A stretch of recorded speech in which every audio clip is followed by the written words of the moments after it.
Assalamualaikum warahmatullahi wabarakatuh. Alhamdulillah, segala puji hanya bagi Allah, Rabb semesta alam. Salawat dan salam semoga senantiasa tercurah kepada junjungan Nabi Muhammad sallallahu alaihi wasallam, keluarga, sahabat dan pengikutnya hingga akhir zaman. Setiap manusia yang beriman pasti menyadari bahawa kehidupan dunia hanyalah sementara, sedangkan akhirat adalah tujuan abadi. Perjalanan menuju akhir zaman adalah kisah yang penuh tanda, peringatan sekaligus petunjuk agar hati manusia tidak terlena dengan gemerlap dunia. Dalam kesempatan ini, akan ditelusuri perjalanan panjang akhir zaman, dari cahaya pertama wahyu yang turun, hingga tiupan sangkakala yang menghancurkan semesta. Bukan sekadar cerita, tetapi sebuah cermin kehidupan agar setiap insan dapat merenungi maknanya, memperkuat iman, dan menyiapkan bekal terbaik menuju pertemuan dengan Allah. Mari membuka hati dan pikiran, menyelami pesan penuh hikmah, agar setiap langkah dalam kehidupan semakin dekat dengan ridhonya. Pendahuluan, cahaya awal dan janji akhir. Setiap awal selalu membawa isyarat tentang sebuah akhir. Begitu pula kehidupan dunia yang sedang dijalani manusia hari ini. 14 abad yang lalu, di sebuah gua sunyi bernama Hira, turunnya wahyu pertama telah mengubah wajah peradaban. Malaikat Jibril datang membawa firman Allah yang agung kepada Nabi Muhammad sallallahu alaihi wasallam, dan sejak saat itu dunia tidak pernah lagi sama. Peristiwa itu bukan hanya menjadi awal lahirnya risalah Islam yang penuh cahaya, tetapi juga menandai dimulainya hitungan menuju akhir zaman. Rasulullah sallallahu alaihi wasallam pernah bersabda bahawa diutusnya beliau dengan datangnya kiamat bagaikan jarak 2 jari yang hampir bersentuhan. Isyarat ini mengajarkan bahawa umur dunia sebenarnya sudah berada di penghujung, meskipun manusia sering merasa seakan masih jauh. Kisah akhir zaman bukan dongeng pengantar tidur atau cerita menakutkan yang tidak berguna. Ia adalah cermin kehidupan yang mengingatkan manusia bahawa perjalanan ini singkat, sementara akhirat adalah tempat kembali yang abadi. Al-Quran menyebut kehidupan dunia hanyalah permainan dan senda gurau, sedangkan negeri akhirat jauh lebih baik bagi orang-orang yang bertakwa. Dengan memahami ini, setiap insan diingatkan untuk tidak larut dalam gemerlap fana, melainkan menyiapkan bekal menuju perkepulangan yang hakiki. Sejak risalah Islam hadir, tanda-tanda kecil akhir zaman sebenarnya sudah mulai tampak. Hilangnya ilmu agama karena wafatnya para ulama, berkurangnya penghayatan terhadap Al-Quran, dan meluasnya fitnah menjadi bahagian dari perjalanan menuju janji Allah. Nabi Muhammad sallallahu alaihi wasallam pernah menjelaskan bahawa akan datang masa di mana ilmu agama diangkat, kebodohan merajalela, minuman keras diminum secara terang-terangan, dan perzinaan dianggap biasa. Jika direnungkan, sebagian tanda itu sudah begitu nyata di sekitar kehidupan hari ini. Waktu terasa semakin cepat berlalu, tahun berjalan seakan bulan, bulan berlalu seakan pekan, dan hari-hari berlari seperti jam. Masjid memang semakin megah dengan arsitektur yang indah, tetapi seringkali kosong dari kekhusyukan. Anak-anak sibuk dengan gawai dan hiburan, namun lupa berbakti kepada orang tua. Banyak orang lebih kagum pada gemerlap artis dan selebritas daripada ayat-ayat Allah yang diturunkan untuk menyelamatkan mereka. Bahkan kebenaran sering dianggap kebohongan, sementara kebohongan diagungkan sebagai kebenaran. Semua ini bukan kebetulan, melainkan bahagian dari isyarat yang Rasulullah sallallahu alaihi wasallam kabarkan agar manusia senantiasa sadar. Dunia moden yang penuh kesibukan telah membuat banyak orang mengejar harta, kedudukan dan popularitas tanpa batas, padahal semuanya hanya sementara. Dari sinilah pendahuluan tentang akhir zaman memberi arah agar hati tidak hanyut, melainkan selalu sadar bahwa segala sesuatu akan berakhir. Memahami awal perjalanan menuju akhir zaman tidaklah dimaksudkan untuk menimbulkan rasa takut yang melemahkan, tetapi untuk melahirkan rasa takut yang menumbuhkan ketaatan.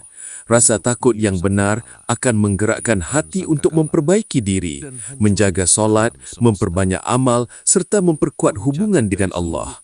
Itulah yang dimaksudkan dengan rasa takut yang menyehatkan, yang membuat manusia lebih bijak menghadapi kehidupan. Rasulullah SAW berpesan agar umat selalu berpegang pada tali Allah dan tidak bercerai-berai, kerana persatuan adalah benteng menghadapi fitnah besar yang menanti. Pertanyaannya, pantaskah manusia hari ini merasa santai seolah dunia masih panjang, sementara tanda-tanda kecil yang disampaikan Nabi telah begitu jelas? Pendahuluan ini mengajak setiap insan untuk merenung dan melihat kehidupan dengan kacamata akhirat. Segala langkah, pekerjaan, bahkan waktu luang harus dimaknai sebagai bekal menuju perjumpaan dengan Allah. Dengan begitu, hati akan lebih mudah menerima kisah-kisah berikutnya tentang akhir zaman yang penuh dengan peringatan, hikmah dan cahaya. Dari turunnya wahyu pertama hingga tiupan sangkakala, setiap fasa adalah tanda dan setiap tanda adalah panggilan agar manusia kembali kepada Allah sebelum semuanya terlambat. Tanda-tanda kecil yang terlihat di zaman kita. Dalam banyak hadis, Rasulullah SAW menjelaskan tanda-tanda kecil yang akan muncul sebelum datangnya kiamat besar. Tanda-tanda kecil ini jumlahnya banyak. Sebagian sudah terjadi sejak masa sahabat, sebagian terus berulang, dan sebagian lagi semakin jelas di era modern. Hilangnya ilmu adalah tanda pertama yang sangat ditekankan. Nabi SAW bersabda bahwa Allah tidak akan mencabut ilmu secara langsung dari dada manusia, melainkan dengan mewafatkan para ulama, sehingga ketika mereka tiada, manusia menjadikan orang bodoh sebagai pemimpin. Mereka ditanya, lalu memberi fatwa tanpa ilmu, menyesatkan dirinya dan orang lain. Realitas ini begitu nyata hari ini, ketika ilmu agama dianggap tidak penting, sementara popularitas dijadikan standar kebenaran. Al-Quran mulai ditinggalkan, bahkan sebagian umat Islam lebih hafal lagu dan tren hiburan dibandingkan ayat-ayat Allah. Kondisi ini seharusnya membuat hati bergetar. Sebab semakin berkurangnya ilmu, berarti semakin dekatnya manusia dengan fitnah yang membutakan. Di sisi lain, waktu terasa berjalan sangat cepat, sebagaimana sabda Nabi, bahwa akan datang masa di mana setahun terasa seperti sebulan, sebulan seperti sepekan, sepekan seperti sehari, dan sehari seperti sekejap. Kesibukan manusia, teknologi yang membuat semuanya serba instan, dan hilangnya keberkahan waktu adalah bukti nyata dari tanda tersebut. Tanda lainnya adalah perubahan sosial yang begitu drastis. Rasulullah SAW bersabda bahwa akan datang masa di mana wanita berpakaian tetapi telanjang, berjalan dengan lenggak-lenggok, dan kepala mereka seperti punuk unta. Fenomena ini jelas terlihat di mana-mana, bukan hanya di negeri jauh, tetapi juga di tengah masyarakat Muslim sendiri. Aurat dibuka dengan alasan kebebasan, padahal hakikatnya adalah jebakan syaitan. Rasulullah juga mengabarkan bahwa anak-anak akan memperlakukan orang tua seperti budak, membentak, bahkan mengusir mereka, sementara kepada teman atau idola mereka menunjukkan penghormatan luar biasa. Tanda lain yang jelas terlihat adalah masjid yang semakin indah, megah, bahkan dilengkapi teknologi canggih, tetapi kosong dari kekhusyukan. Masjid ramai pada hari raya atau acara besar, namun sepi pada sholat subuh. Fenomena ini sesuai dengan sabda Nabi bahwa salah satu tanda akhir zaman adalah manusia bermegah-megahan dalam membangun masjid. Selain itu, muncul pula tanda bahwa amanah diabaikan, korupsi merajalela, orang jujur dianggap lemah, sedangkan pengkhianat justru diberi kepercayaan. Inilah tanda-tanda kecil yang nyata, yang jika direnungkan menunjukkan betapa sabda Rasulullah SAW tidak pernah meleset. Tanda-tanda kecil ini tidak boleh hanya dipahami sebagai cerita tanpa makna, melainkan harus menjadi cermin untuk memperbaiki kehidupan. Hilangnya ilmu menuntut umat agar kembali memuliakan para ulama, belajar agama dengan sungguh-sungguh, dan menjadikan Al-Quran sebagai panduan utama. Waktu yang semakin cepat seharusnya mendorong setiap orang untuk lebih menghargai detik yang dimiliki, memperbanyak amal, dan mengurangi hal sia-sia. Fenomena sosial yang jauh dari tuntunan agama seharusnya menyadarkan setiap keluarga untuk memperkuat pendidikan iman sejak dini, menanamkan cinta kepada Allah dan Rasul-Nya lebih dalam daripada cinta kepada hiburan dunia. Masjid yang indah seharusnya tidak hanya menjadi simbol, tetapi pusat perbaikan akhlak dan persatuan umat. Setiap tanda kecil yang sudah terjadi adalah peringatan bahwa manusia sedang berjalan menuju fase-fase berikutnya dari akhir zaman. Oleh sebab itu, memahami tanda-tanda kecil bukan sekedar menambah pengetahuan, tetapi harus melahirkan kesadaran untuk bertaubat, memperbaiki diri, dan mempersiapkan hati agar kuat menghadapi fitnah-fitnah besar yang akan datang. Sungguh, tanda-tanda ini adalah bentuk kasih sayang Allah agar manusia kembali ke jalan yang lurus sebelum terlambat. Kekacauan dunia dan benih pertempuran besar. Seiring berlalunya waktu, tanda-tanda kecil akhir zaman terus bertambah dan dunia mulai dipenuhi kekacauan.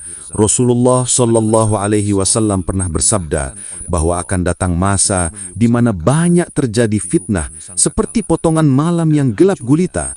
Dalam kondisi seperti itu, seseorang di pagi hari beriman, namun di sore hari sudah tergelincir ke dalam kekufuran. Fenomena ini lahir dari kerapuhan iman, cinta berlebihan kepada dunia, dan perpecahan yang menggerogoti tubuh umat. Lihatlah bagaimana tanah-tanah para nabi yang dahulu diberkahi, kini dipenuhi darah dan air mata. Suriah yang dahulu dikenal sebagai negeri penuh ulama, Irak yang pernah menjadi pusat peradaban, Palestina yang dimuliakan Allah, dan Yaman yang mendapat doa berkahan dari Rasulullah SAW. Semua kini diguncang peperangan dan penderitaan. Umat Islam terpecah ke dalam kelompok-kelompok, saling memerangi, sementara musuh-musuh Islam mengambil keuntungan dari kelemahan itu. Inilah cerminan sabda Rasulullah SAW bahwa akan datang masa di mana umat Islam banyak bagaikan buih di lautan, namun rapuh, tidak punya kekuatan, karena cinta dunia dan takut mati telah menguasai hati. Kekacauan tidak hanya terjadi di negeri Muslim, tetapi juga di kancah global.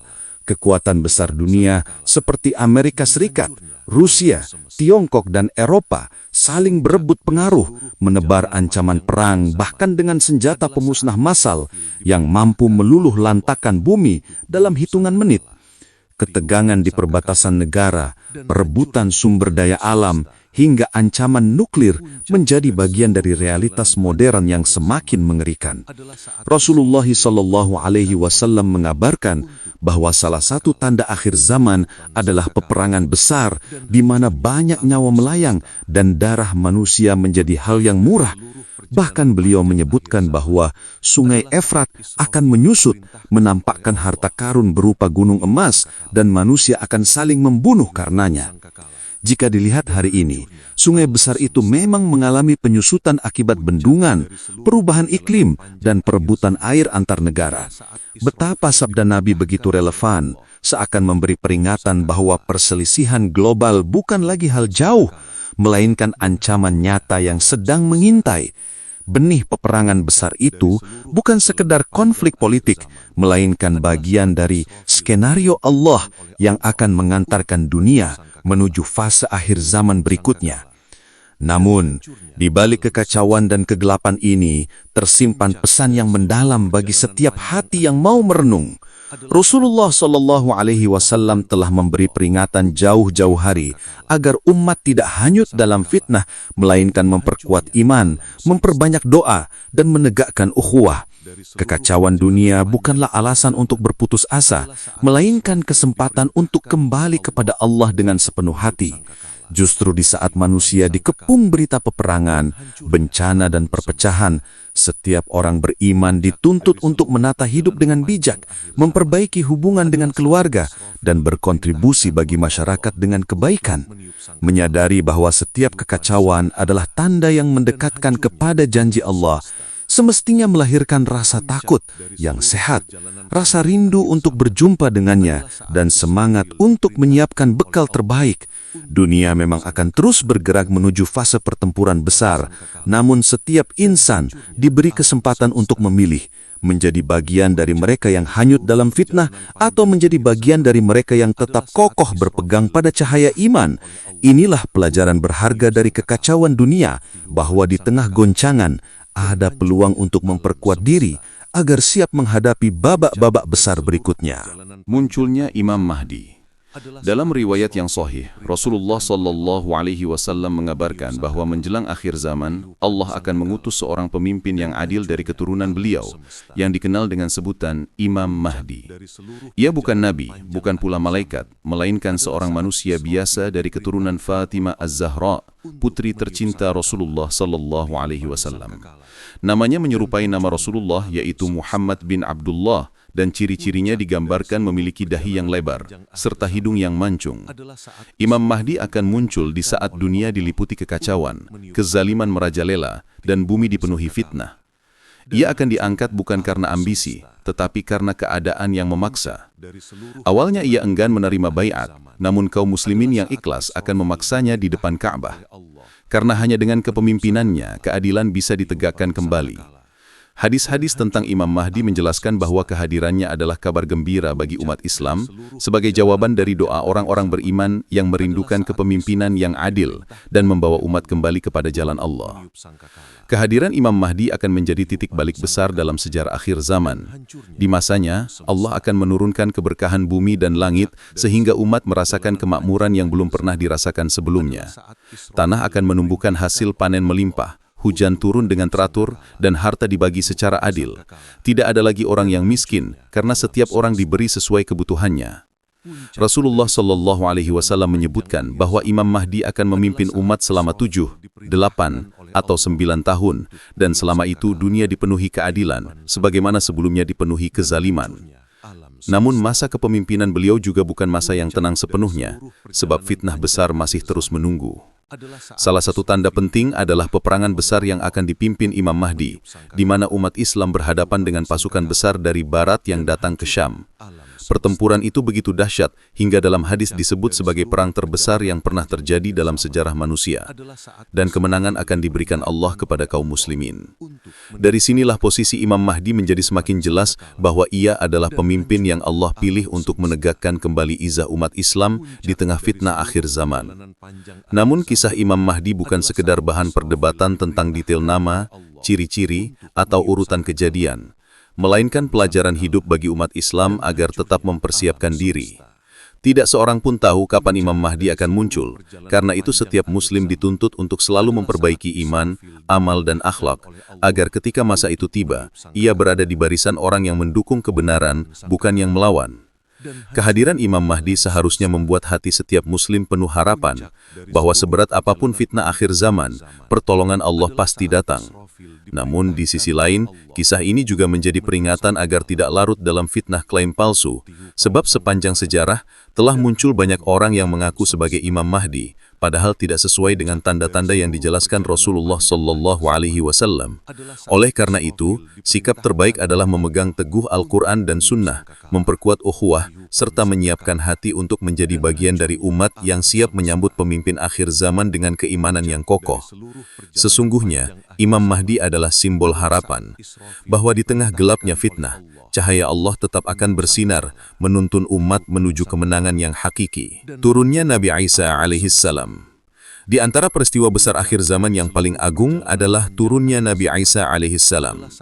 Rasulullah SAW menjelaskan dalam banyak hadis sahih bahwa Nabi Isa akan turun kembali ke bumi di Menara Putih sebelah timur Damaskus, mengenakan 2 kain berwarna kuning, kedua tangannya diletakkan di sayap 2 malaikat, dan dari rambutnya meneteskan butiran air seakan baru saja mandi. Kehadirannya bukanlah sebagai nabi baru dengan syariat yang berbeda, tetapi untuk menegakkan ajaran Islam, membenarkan kebenaran, dan meluruskan penyimpangan yang dilakukan manusia terhadap dirinya. Selama berabad-abad, sebagian besar umat Nasrani mengangkat Nabi Isa sebagai Tuhan atau anak Tuhan, padahal ia adalah hamba Allah dan utusannya.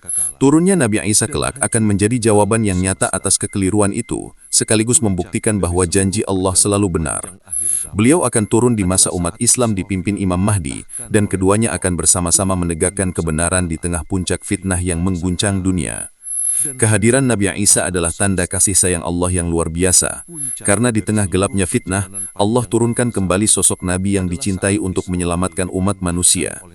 Salah satu misi utama Nabi Isa setelah turun ke bumi adalah menghadapi fitnah terbesar sepanjang sejarah manusia, yaitu Dajjal. Rasulullah SAW menggambarkan Dajjal sebagai makhluk yang membawa keajaiban menipu, berjalan cepat, menguasai banyak wilayah, dan mengaku sebagai Tuhan. Fitnah Dajjal begitu besar, sehingga Nabi Muhammad SAW memerintahkan umat untuk senantiasa berlindung kepada Allah dari kejahatannya dalam setiap sholat. Di masa itu, Imam Mahdi dan pasukannya akan berperang menghadapi Dajjal, namun kemenangan besar akan Allah berikan melalui tangan Nabi Isa. Beliau akan membunuh Dajjal di dekat gerbang kota Lud, Palestina. Dengan kematian Dajjal, dunia akan terbebas dari fitnah terbesar, dan manusia akan menyaksikan kebenaran Islam berdiri tegak. Setelah itu, Nabi Isa akan memimpin bersama Imam Mahdi, menghapus salib, membunuh babi, menghapus jizyah, dan tidak ada agama yang tersisa kecuali Islam. Kedamaian akan memenuhi bumi, keamanan merata, dan keberkahan turun dari langit serta bumi. Bahkan digambarkan bahwa anak kecil bisa bermain dengan binatang buas tanpa rasa takut, dan harta melimpah sehingga tidak ada seorang pun yang mau menerima sedekah. Turunnya Nabi Isa bukan hanya peristiwa besar bagi umat Islam, tetapi juga peringatan mendalam bagi seluruh manusia. Ia adalah bukti bahwa Allah tidak pernah mengingkari janjinya, bahwa agama yang benar hanyalah Islam, dan bahwa kemenangan selalu milik orang-orang beriman. Bagi umat Islam, kisah ini seharusnya menjadi dorongan untuk semakin mencintai Rasulullah SAW, mengikuti sunnahnya, dan memperkuat iman agar kelak berada di barisan orang-orang yang beruntung. Turunnya Nabi Isa juga mengingatkan bahwa fitnah, sebesar apapun tidak akan pernah bisa mengalahkan cahaya Allah. Meski Dajjal menebar tipu daya di seluruh penjuru bumi, dengan izin Allah, satu hembusan dari napas Nabi Isa sudah cukup untuk melemahkannya. Maka pelajaran terbesar bagi setiap muslim hari ini adalah jangan sampai tertipu oleh fitnah kecil yang mengelilingi kehidupan, baik berupa harta, popularitas, maupun godaan dunia. Sebab jika hati lemah menghadapi fitnah kecil, bagaimana mungkin akan kuat menghadapi fitnah sebesar Dajjal? Inilah pesan agung dari turunnya Nabi Isa, bahwa iman, keteguhan, dan ketaatan kepada Allah adalah benteng terkokoh yang akan menyelamatkan manusia, baik di masa kini maupun di akhir zaman kelak. Fitnah Dajjal dan ujian iman terbesar. Rasulullah Shallallahu Alaihi Wasallam telah memperingatkan umat tentang datangnya Dajjal sebagai fitnah terbesar sejak diciptakan Nabi Adam alaihi salam hingga hari kiamat. Dajjal digambarkan memiliki satu mata yang cacat, sementara mata lainnya bagaikan bintang yang berkilau. Ia akan muncul dengan membawa tipu daya luar biasa, mampu menurunkan hujan, menumbuhkan tanaman, bahkan membuat bumi mengeluarkan simpanannya. Banyak orang tertipu, menganggapnya sebagai Tuhan karena keajaiban yang ia perlihatkan. Padahal, semua itu hanyalah ujian yang Allah izinkan sebagai penyaring untuk membedakan siapa yang benar-benar beriman dan siapa yang hatinya rapuh. Dalam hadis disebutkan bahwa Dajjal akan menjelajah hampir seluruh penjuru bumi dalam waktu singkat, kecuali 2 kota suci, Makkah dan Madinah.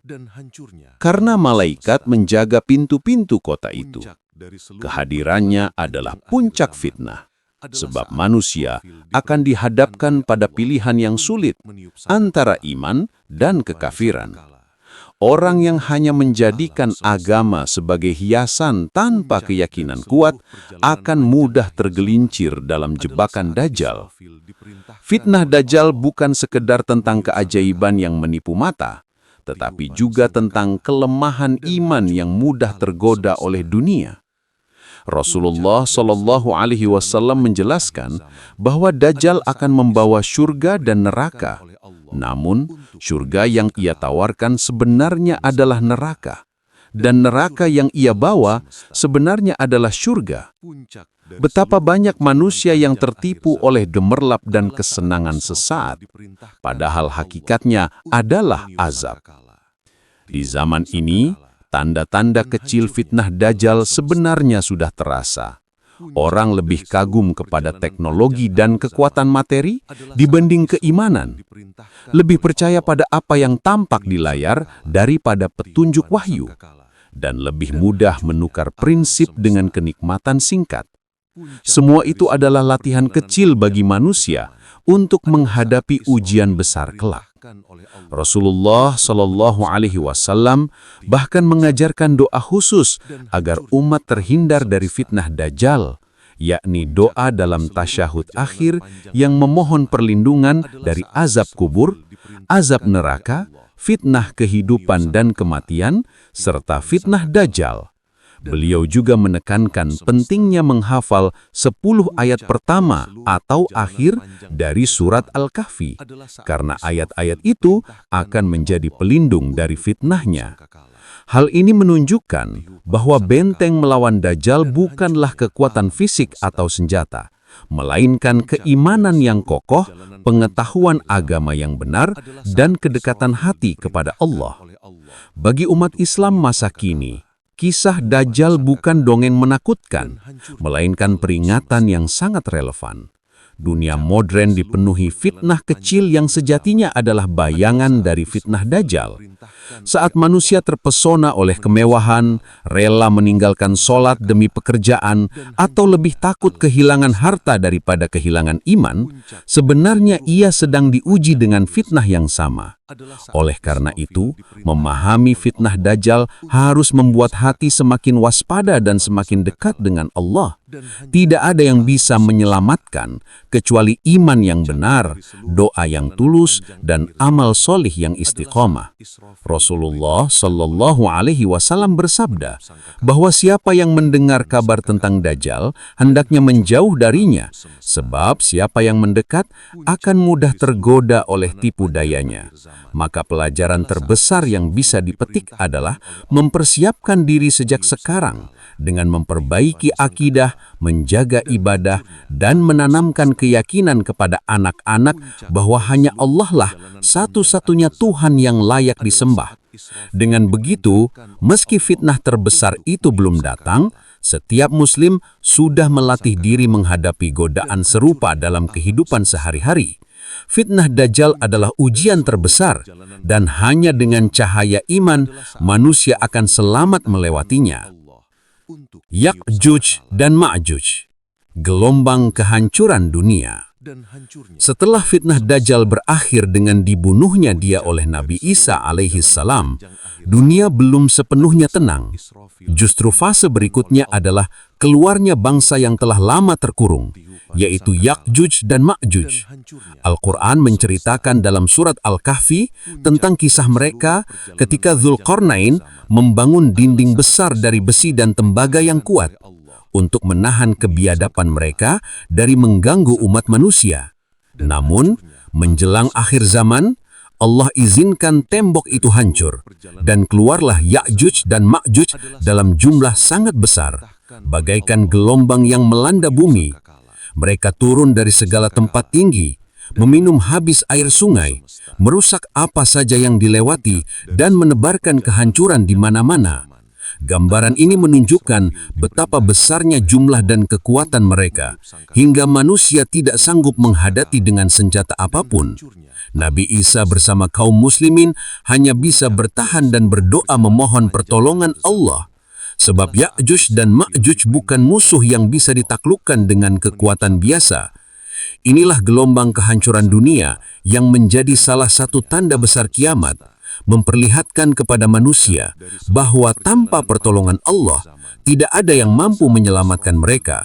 Ya'juj dan Ma'juj digambarkan sebagai kaum yang sangat kuat, brutal, dan tidak berperi kemanusiaan. Mereka tidak mengenal belas kasihan, tidak peduli pada aturan, dan hanya tahu menghancurkan dan menguasai. Dalam hadis disebutkan bahwa mereka akan melintasi bumi dengan cepat, hingga ketika sampai pada sebuah danau, kelompok pertama mereka meminum habis airnya, sementara kelompok berikutnya berkata, "Dulu di sini ada air." Hal ini menggambarkan betapa dahsyatnya jumlah mereka, seperti gelombang manusia yang tiada terbendung. Ketakutan luar biasa meliputi umat Islam saat itu, sehingga mereka terpaksa berlindung di gunung-gunung bersama Nabi Isa. Tidak ada strategi militer, teknologi, atau persenjataan yang mampu menandingi kekuatan mereka. Namun, justru disinilah letak pelajaran terbesar, bahwa manusia dengan segala kebanggaan atas ilmu dan kekuatan tidak akan pernah mampu menghadapi kehendak Allah. Kemenangan sejati hanya datang dari doa, keteguhan iman, dan pertolongan Allah. Maka dalam keadaan terjepit itu, Nabi Isa berdoa, dan Allah menjawab dengan menurunkan ulat-ulat kecil ke dalam tubuh Ya'juj dan Ma'juj, hingga mereka mati serentak. Bumi dipenuhi bau busuk jasad mereka.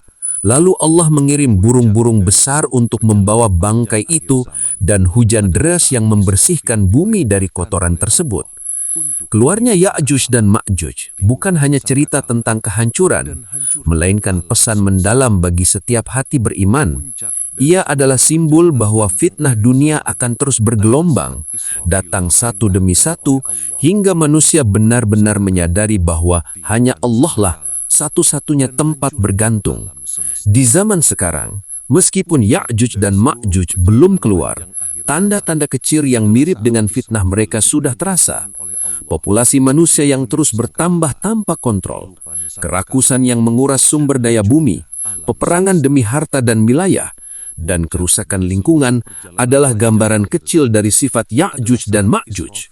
Semua ini seharusnya menjadi pengingat bahwa manusia harus kembali kepada Allah sebelum fitnah yang sebenarnya datang. Kisah Ya'juj dan Ma'juj mengajarkan agar umat Islam tidak hanya sibuk memperkuat fisik, tetapi lebih dari itu, memperkuat iman, doa, dan ketaatan. Sebab ketika pertolongan Allah turun, bahkan musuh sebesar apapun akan hancur tanpa daya. Gelombang kehancuran dunia ini seharusnya membuat manusia semakin sadar, semakin rendah hati, dan semakin siap menghadapi babak akhir perjalanan menuju tiupan sangkakala. Tiupan sangkakala dan hancurnya alam semesta. Puncak dari seluruh perjalanan panjang akhir zaman adalah saat Israfil diperintahkan oleh Allah untuk meniup sangkakala. Tiupan pertama yang disebut dengan nafqatul faza akan membuat seluruh alam semesta terguncang hebat. Gunung-gunung beterbangan seperti bulu, lautan meluap, bintang-bintang berjatuhan, dan bumi berguncang dengan guncangan yang tidak pernah dirasakan sebelumnya. Al-Quran menggambarkan keadaan itu dengan sangat jelas dalam banyak surat, seperti Al-Haqqah, Az-Zalzalah, dan At-Takwir. Pada saat itu, semua makhluk yang masih hidup akan terkejut luar biasa, ketakutan yang tidak pernah ada tandingannya. Tiupan kedua disebut nafqatus sa'iq, yakni tiupan kematian, yang membuat seluruh makhluk hidup di langit dan bumi binasa, kecuali mereka yang dikehendaki Allah. Tidak ada kekuasaan, teknologi, ataupun kekuatan manusia yang bisa bertahan, karena seluruh tatanan alam semesta memang ditakdirkan hancur. Inilah saat di mana dunia fana benar-benar berakhir, dan semua makhluk dipaksa menyadari bahwa kehidupan abadi hanyalah di akhirat. Setelah hancurnya alam semesta, Allah akan memerintahkan tiupan ketiga, yaitu nafqatul ba'ats atau tiupan kebangkitan. Pada saat itu, manusia yang telah hancur menjadi debu akan dikembalikan oleh Allah dalam keadaan hidup. Mereka keluar dari kubur masing-masing, terheran-heran lalu saling bertanya, "Siapakah yang membangkitkan kami dari tempat tidur kami?" Seperti yang disebutkan dalam Al-Quran, malaikat menjawab, "Inilah janji Allah yang Maha Pemurah, dan benarlah para Rasul-Nya." Pada saat itu, manusia akan digiring ke padang mahsyar, sebuah tempat yang luas namun penuh sesak, di mana semua manusia dari awal hingga akhir zaman berkumpul tanpa terkecuali. Matahari didekatkan hanya sejauh 1 mil, membuat manusia tenggelam dalam keringat sesuai kadar amal masing-masing. Inilah awal dari hari perhitungan, di mana tidak ada lagi harta, kedudukan, atau keturunan yang bisa menolong, kecuali amal soleh yang dikerjakan selama hidup di dunia. Tiupan sangkakala adalah momen yang seharusnya mengguncangkan hati setiap insan sejak hari ini. Betapa sering manusia merasa dunia ini abadi, mengejar harta, jabatan, dan kesenangan tanpa batas, padahal semuanya akan hancur seketika dengan satu tiupan saja. Kisah ini seharusnya mengajarkan bahwa hidup di dunia hanyalah kesempatan singkat untuk menanam amal yang kelak dipanen di akhirat. Tidak ada waktu untuk menunda taubat, tidak ada alasan untuk menyepelekan sholat, dan tidak ada jaminan bahwa besok masih bisa bernafas. Menyadari bahwa alam semesta kelak akan hancur, membuat hati seharusnya lebih rendah, lebih ikhlas, dan lebih bersyukur. Setiap langkah kecil dalam ketaatan akan bernilai besar di hadapan Allah, sementara setiap kelalaian akan menjadi penyesalan yang tidak terbayarkan. Tiupan sangkakala bukan hanya tanda kehancuran, melainkan juga tanda kebangkitan, kesempatan terakhir untuk melihat janji Allah dengan mata kepala. Karena itu, merenungi tiupan sangkakala adalah merenungi hakikat hidup, agar manusia tidak tertipu oleh dunia yang sementara, tetapi selalu ingat pada akhirat yang kekal. Kesimpulan, pelajaran akhir zaman dan ajakan kebaikan. Perjalanan panjang dari turunnya wahyu pertama hingga tiupan sangkakala memberikan gambaran yang jelas bahwa kehidupan dunia hanyalah singgah sebentar. Setiap tanda yang dikabarkan Rasulullah SAW, mulai dari tanda-tanda kecil hingga peristiwa besar seperti munculnya Imam Mahdi, turunnya Nabi Isa, keluarnya Dajjal, hingga hancurnya alam semesta, semuanya menjadi pengingat bahwa janji Allah pasti benar. Kisah-kisah ini bukan untuk menakut-nakuti semata, tetapi agar manusia sadar bahwa waktu hidup di dunia tidak boleh disia-siakan. Rasulullah SAW pernah bersabda bahwa orang yang cerdas adalah mereka yang mampu menundukkan dirinya dan beramal untuk kehidupan setelah mati. Sementara orang yang lemah adalah orang yang mengikuti hawa nafsu, lalu berharap Allah mengampuni tanpa usaha. Dari sini, setiap insan diingatkan bahwa merenungi akhir zaman seharusnya melahirkan kesadaran untuk memperbaiki diri, memperkuat iman, dan menyiapkan bekal terbaik sebelum datangnya pertemuan dengan Allah. Pelajaran terbesar dari akhir zaman adalah pentingnya memaknai hidup dengan penuh kesungguhan. Ketika dunia penuh fitnah, manusia diajak untuk tidak hanyut dalam gemerlap yang menipu, tetapi berpegang teguh pada Al-Quran dan Sunnah. Ketika fitnah Dajjal digambarkan sebagai ujian terbesar, itu seakan menjadi peringatan bagi umat hari ini agar tidak mudah tertipu dengan godaan kecil yang sudah ada di sekitar.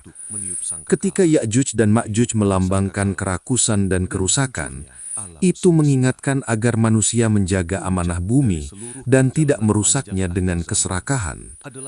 Ketika tiupan sangkakala diceritakan sebagai kehancuran semesta, itu memberi isyarat bahwa dunia ini fana, sehingga setiap amal baik yang dilakukan jauh lebih berharga daripada tumpukan harta.